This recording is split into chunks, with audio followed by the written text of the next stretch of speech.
Iraq, 15 years after the fall of Saddam Hussein, a concerning development in Brazil, and our first ever interview with expert commentary on the riots in Paris. I'm Chuck Holton, and this is The Hot Zone. This is The Hot Zone. Engaging with the news in a whole new way, international war correspondent Chuck Holton brings insight into areas of crisis and lets you help those affected.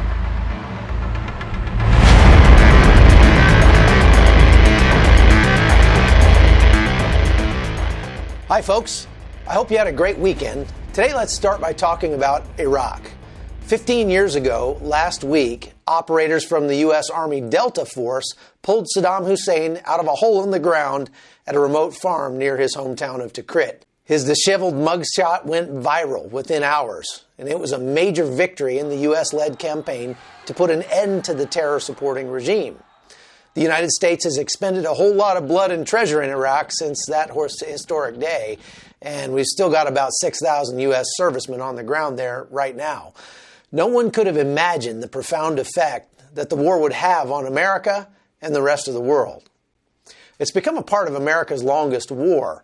Many people don't realize that. American soldiers, sailors, airmen, guardsmen, and Marines have often spent more time at war than any U.S. troops in U.S. history. World War II, World War I, doesn't matter. I know guys who have 10 and 12 deployments under their belts. I myself have made more than 20 trips to Iraq and Afghanistan covering the war. Now, many who served at the beginning of the conflict are watching their sons and daughters get deployed to the same places they themselves once served, I myself included. Iraq is slowly pulling itself out of the morass of sectarian division, but this will be a generations-long process, one that can't be completed by the U.S. military. If there's anything we've learned in the last 15 years, it's that the American war machine is the most efficient, lethal, and devastating force ever seen on this planet at taking out a well-defined enemy. But wherever we attempt to turn those warriors into policemen or diplomats, we fail pretty bad. And that's why I've come to the opinion that our foreign policy should be this.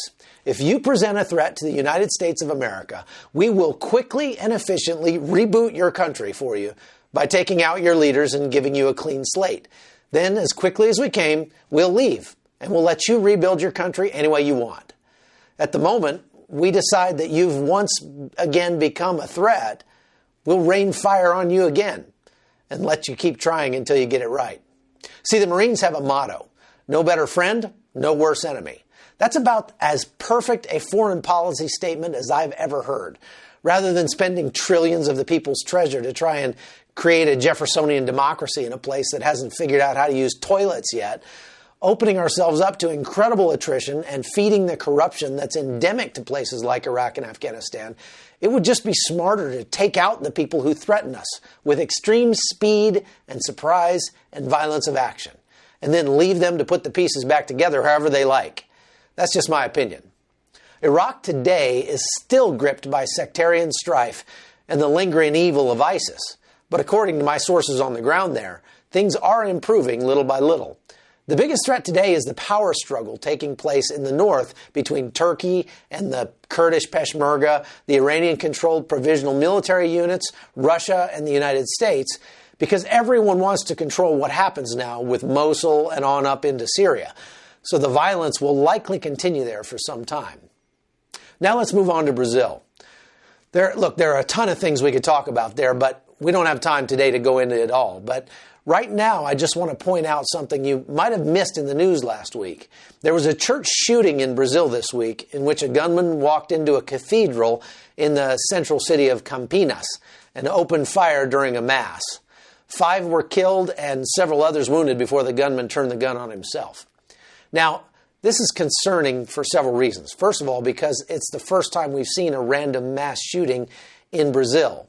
And secondly, it appears that the wall-to-wall media coverage of mass homicides like this is causing events to spread like this around the world. It also shows that the phenomenon of mass shootings is not unique to the United States, although we regularly hear politicians say things like this. We as a country will have to reckon with the fact that this type of mass violence does not happen in other advanced countries.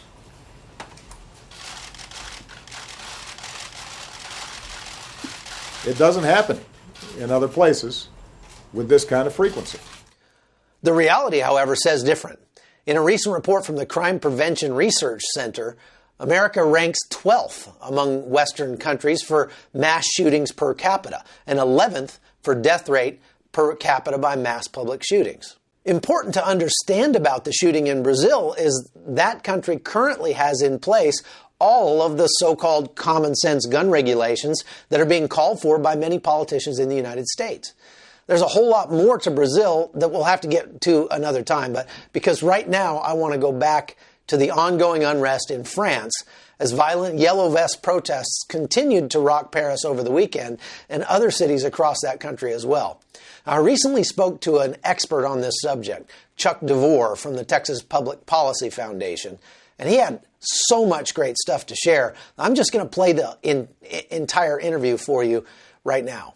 Let's talk a little bit about your article in Forbes about the riots in Paris. I found it very interesting how you linked the riots to the climate change debate in the United States. Give me a little overview of your points in that article. Right. So gasoline in France is a little over $7 a gallon, and almost half of that is taxes. And what many people think set off the recent unrest in France was the pending 25 cent a gallon gas tax hike for gasoline, 10 cents for diesel. Although this wasn't for general revenue, this was in fact to fight climate change. And a lot of the protesters felt squeezed. They were the working poor, the middle class. They don't earn enough money for them for fuel to be, kind of an irrelevant cost. But on the other hand, they're not the recent immigrants, many from the Middle East and North Africa, who get government assistance. So they kind of felt left out in the cold, and they let their displeasure be known. So how does this, what we're seeing in Paris now, have anything to do with the migration that happened and has been happening into Europe and has really started to change the culture completely? Well, certainly in France, you've seen that for a while because, of course, in France, a lot of the migration came from former French colonies in Morocco and Algeria and Tunisia, with the more recent immigration being kind of a more of a sudden phenomena that perhaps sharpened concerns of individuals in Europe that they were just getting a raw deal, that they were being taken for granted. And so I think that these tax hikes that have been since postponed or delayed, and now, of course, President Macron of France has announced an increase to the minimum wage, equivalent to a little over $1 an hour equivalent, to kind of appease the protesters. I think, though, the interesting lesson learned for Americans, and specifically for the progressives and liberals that really believe in higher taxes to fight climate change, the lesson learned here is pretty clear. Don't be direct and transparent about it. You want to hide it. You don't want a direct tax. That might lead to electoral losses, probably won't lead to the sort of violent unrest that we've seen in France, but it would probably lead to losses at the ballot box, which they don't want. And so the lesson is very clear. And you see that with the Green New Deal that's being proposed, for example, by Representative-elect Ocasio-Cortez, where she's proposing significant subsidies and regulations and rules that would make energy more costly. It would make it more costly to drive. You just wouldn't see it in a tax bill. It would be obscured rather than transparent. Now, you point out in your article that this is all based on a climate change study that really is being pushed through lies of omission and lies of commission. What do you mean by that? Well, you have the National Climate Assessment that many on the left criticized the Trump administration for releasing the day after Thanksgiving to try to bury it. And that National Climate Assessment is a compendium of many different studies that they kind of built up to create the overarching study. And one study in particular got a lot of notice with the New York Times and CNN and other outlets. And this study basically said that we were going to see a 10% hit to the economy and thousands of people were going to die because of climate change. Well, what they didn't mention were a few very important facts. First of all, who funded the study? Well, Michael Bloomberg and Tom Steyer, two billionaire left-wing environmental activists, funded the study, along with the federal government, unfortunately. That's number one. Number two, who wrote the study? Well, out of the 12 authors, at least 4 of the authors contributed 44 times to left-wing and progressive causes at the federal level. Of course, none to any conservative or non-liberal causes. Mm-hmm. And one author in particular is very problematic, Professor James Rising out of UC Berkeley. His blog has some pretty incredible statements.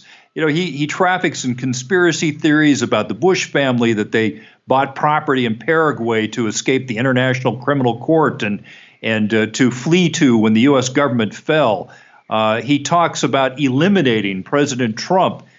He equates religious extremism in America with religious extremism in the Middle East, which is quite a grossly offensive thing to say, because what he's saying is that people of faith in America that take their faith seriously are the moral equivalent of ISIS and Al-Qaeda.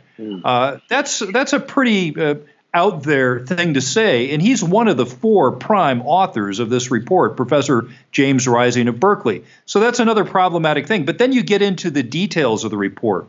How did they arrive at this 10% hit to the economy? Well, first of all, they take the worst case and least likely climate scenario, which is that by 2100, so basically 80 years from now, that our climate in America would be 14 degrees Fahrenheit hotter. And the UN says that this is very unlikely, and it's the worst case scenario. That's number one. Number two, 2/3 of the 10% in economic damages, 2/3 come from premature heat deaths. Now, this is unreasonable because it assumes that people will die in droves from heat waves. That's not how this happens. In fact, if you look at countries that are much hotter than America and even hotter than what's being projected in this worst case scenario, their mortality rates are no different than ours because people adjust. They buy air conditioning, they change their work schedules so they don't work in the hot sun.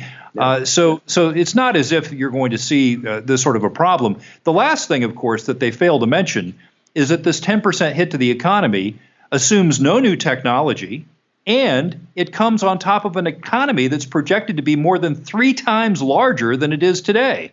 So that's where this alarmist, concern came from. Yeah. And of course, that's being used by the media and by the left to justify the complete takeover of our economy in the service of fighting climate change. That's where the impetus for this Green New Deal comes from. Mm-hmm.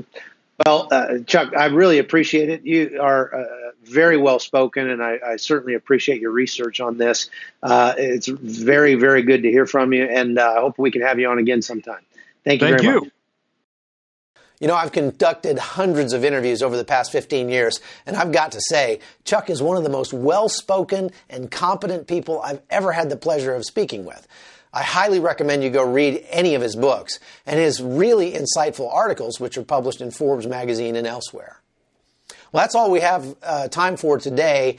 Thank you for your support, and please let us hear from you. You can find me at the Hot Zone Podcast on Facebook, hotzoneholton@gmail.com, or please give us a like and a follow wherever you happen to listen to this, on iTunes, YouTube, or Podbean. If you'd like to support the podcast, go to patreon.com/hotzone and become a subscriber. Have a great day, and we'll see you back here tomorrow on The Hot Zone. The Hot Zone is produced by Amy Holton and Livefire Media. Copyright 2019.